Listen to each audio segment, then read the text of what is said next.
النهاردة هنعمل مع بعض الكالزون اللي بنشوفه في الدبابة الثلاثة. تعالوا مع بعض نقول المكونات. 2 كوب من الدقيق يعني 250 جرام، وهستخدم 150 ملي من المية الدافية، وعندي معلقة صغيرة وربع ملح، وخميرة جافة 2 جرام، وعندي 2 معالق كبيرة من زيت الزيتون. والبيض اختياري، بس انا بحسه كده بيدي لمعة حلوة للعجينة وبيخليها كده جوسي. اهم حاجة وانتي بتحطي المكونات، انتي بتحطيها في المية الدافية. هوريكي بالظبط تعمليها ازاي. وحبة الملح او رشة الملح بتحطيها على الخميرة الدقيق بتاعي، وانتي بتضيفي المكونات. يلا مع بعض نشوف مع بعض.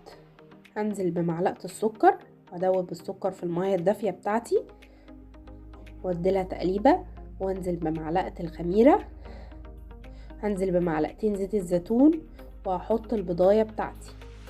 طبعا حطيت هنا الملح بتاعتي، وهنزل بيه المكونات دي كلها وهديلها تقليبة حلوة جدا.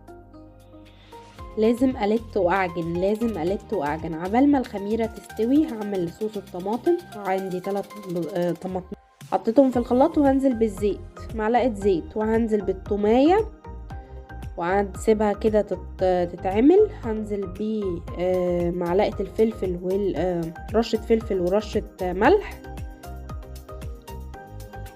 ريحان ناشف او فريش، بس انا حطيت ناشف عشان ما كانش عندي. واسيبها تتسبك شوية لغاية ما تاخد اللون الاحمر ده. انا نزلت بمعلقة صلصة كمان. اعجن بقى، هقسمها. انا عملت 2 كوباية فقسمتها على 4 تنصاص. انتي عاملة ازيد قسميها على 6 براحتك.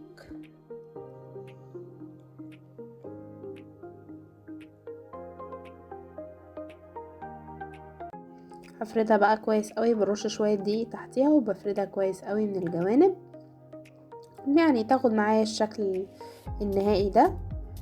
وبعدين هحط حبة صلصة، لازم يبقوا يعني عشان اعرف اقفلها، يعني في النص كده. وانزل بيه حبة الجبن بتاعتي، وهقفلها من الجنبين كويس قوي بالشكل ده، عشان الكاليزون بيحب ان هو يتفتح في الفرن، فلا يعني بتبقى قفلة كويسة. هيوصل معانا بالشكل النهائي اللي انتوا شايفينه ده.